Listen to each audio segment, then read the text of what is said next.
You spend $300 on a winter parka with fancy insulation and waterproof zippers, and 20 minutes into a February morning, your chest feels cold, your back is soaked with sweat, and your fingers go numb the second you take off your gloves. You blame the weather. But the problem isn't you, it's that your jacket was designed to sell, not to work. In 1922, a Danish explorer named Peter Freuchen spent 8 months living with Inuit families near Thule, Greenland, where winter temperatures dropped to -45 Fahrenheit. He wore their clothing system. He never got frostbite. His European expedition partners, wearing wool and canvas, lost toes. Picture this: Baffin Island, winter of 1894. The sun barely clears the horizon for 2 hours. A hunter named Ikuma steps outside into air so cold it crackles. He's wearing caribou hide layered over seal skin, stitched with sinew, no metal, no zippers. He'll spend 14 hours on sea ice checking breathing holes for seals. When he comes home, his inner layer is slightly damp, his outer layer is dry. His core temperature hasn't dropped. This wasn't luck. This was a system that worked because every piece had a job and nothing was left to chance. Here's what we're doing today. First, I'll show you the mechanism that made Inuit clothing survive temperatures that kill, and it's simpler than you think. Second, we'll look at why modern outdoor gear breaks that mechanism in 3 specific ways. Third, I'll give you a layering system you can build with normal clothes that copies the same principle. And there's one detail, a single rule Inuit seamstresses followed when cutting every garment that I'll come back to at the end, because once you hear it, the whole thing clicks. Let's start with what actually kept people alive. The core mechanism is this: controlled airflow between independent layers. Not insulation, not waterproofing. Airflow. Here's how it worked. The Inuit system had 3 layers, and each one moved independently. The inner layer, called an atigi, was caribou hide worn with the fur against the skin. The fur created thousands of tiny air pockets that trapped warmth but let moisture escape through the gaps between hairs. The middle layer was also caribou, but worn fur side out. This created a second air gap between the 2 layers. Air is one of the best insulators on Earth, and when it's trapped but not sealed, it holds heat without trapping sweat. The outer layer was sealskin or polar bear hide, which repelled wind and snow but wasn't airtight. The gaps between layers let vapor escape before it condensed into water. Now compare that to your modern parka.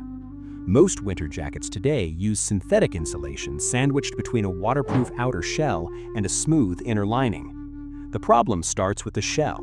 Waterproof means vapor-proof. The moisture from your skin and your body releases about 1 liter of water vapor per day just from breathing and sweating, has nowhere to go. It condenses on the inside of the jacket. That wetness pulls heat away from your body 25 times faster than dry air. So you're cold and damp even though you're insulated. The Inuit system never sealed you in, it let you breathe. Here's the second part of the mechanism. Loose fit with tight cuffs.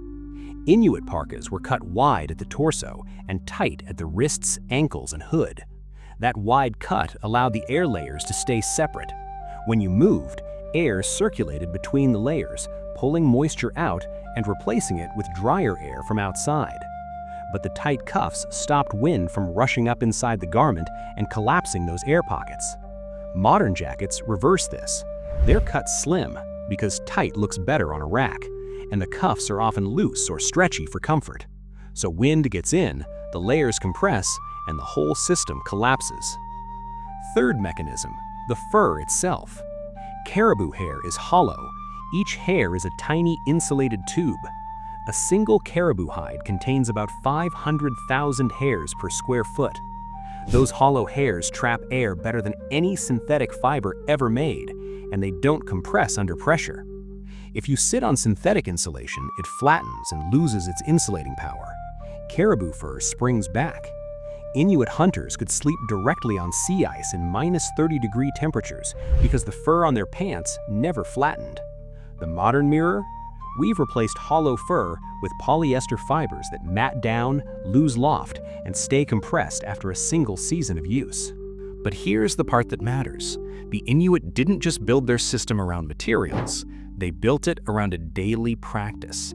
Every evening, after coming inside, they turned their inner layer inside out and hung it on a drying rack made of bone, suspended above a small seal oil lamp. The lamp gave off just enough heat to pull moisture out of the fur without scorching it. By morning, the garment was dry. If they skipped this step, if they wore damp fur the next day, the system failed. Cold crept in.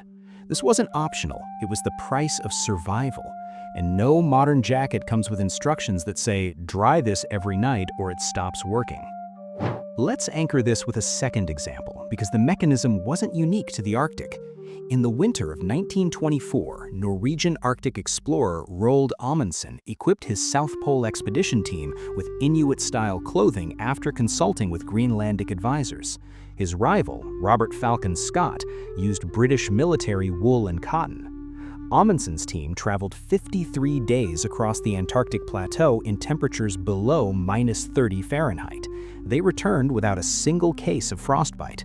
Scott's men suffered constantly from frozen extremities, and all 5 members of his final polar party died on the return journey. The difference wasn't courage, it was clothing that moved air instead of trapping it. Here's what made the Norwegian case interesting. Amundsen added one constraint the Inuit didn't have: weight limits. His sleds could only carry so much, so his team used a modified version of the system, 2 layers instead of 3, and they replaced the outer seal skin with lightweight, wind-resistant canvas treated with fish oil. It still worked because they kept the core principle: airflow between layers. The canvas wasn't waterproof, it was wind-resistant. Moisture escaped, the inner caribou layer stayed dry, and they followed the nightly drying ritual without exception. Amundsen wrote in his journal that his men spent 30 minutes every evening hanging and checking their gear. Scott's team, by contrast, often slept in damp wool because they didn't know it mattered. But the real reason it held together, across cultures, across continents, across 1,000 years, was smaller than you think.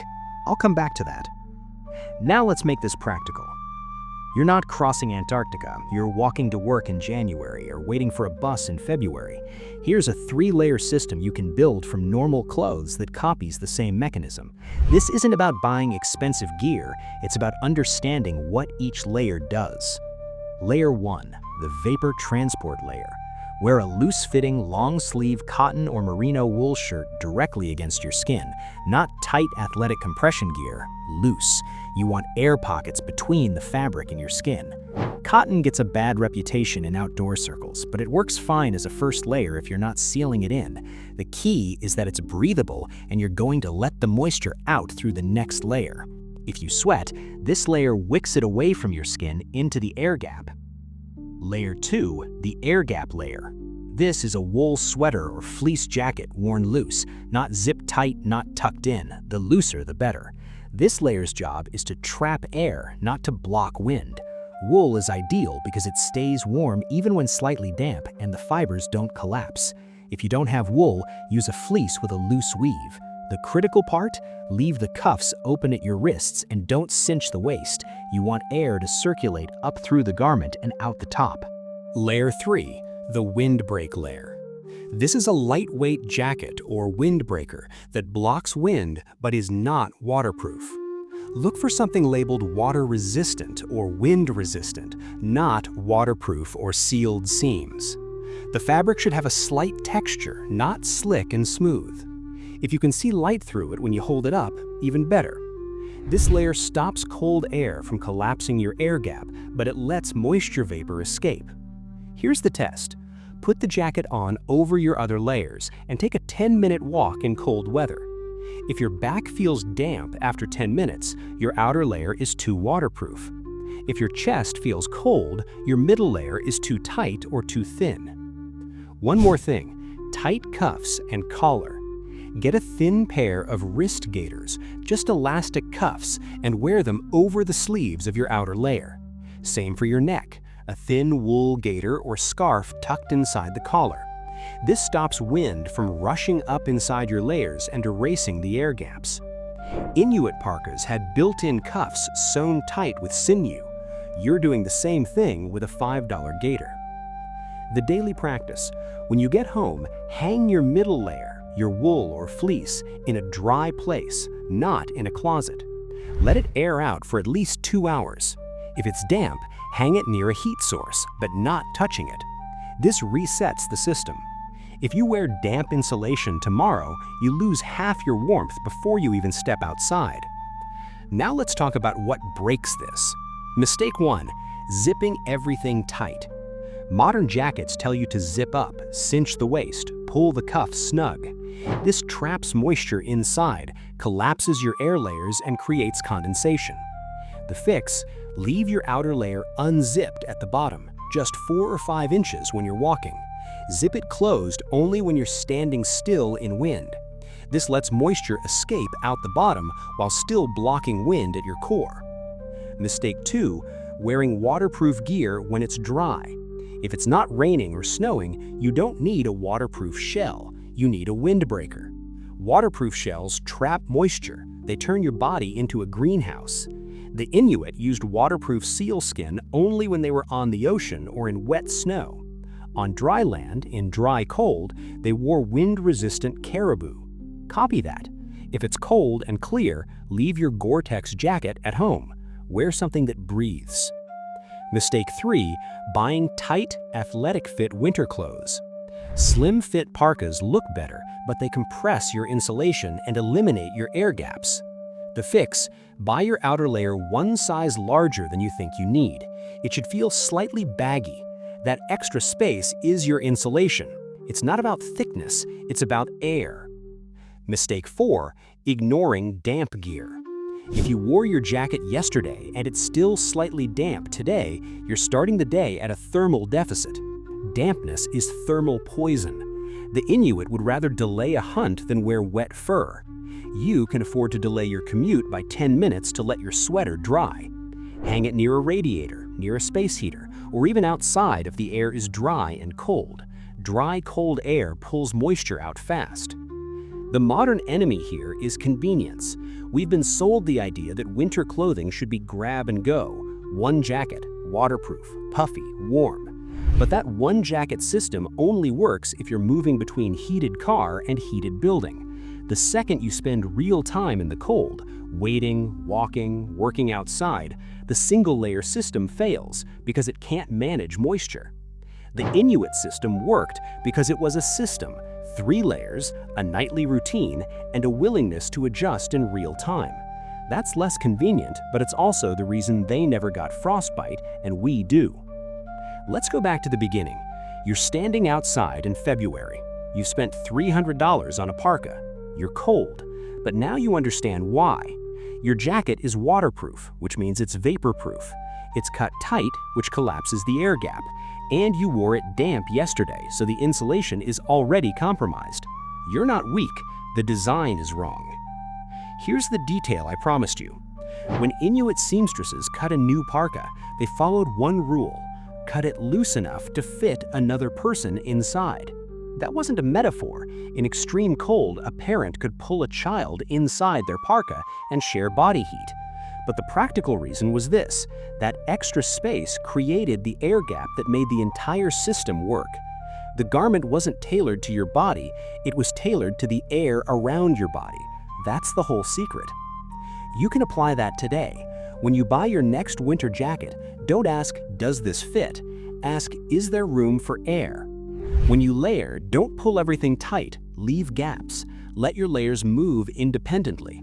And when you get home, hang your middle layer somewhere dry. Those 3 actions, loose fit, open airflow, and nightly drying, are the entire Inuit system translated into a life where you're not hunting seals, but you still need to stay warm. If this helped you see winter clothing differently, subscribe to the channel so you don't miss any more videos about ancient indigenous systems applied to modern life. See you next time.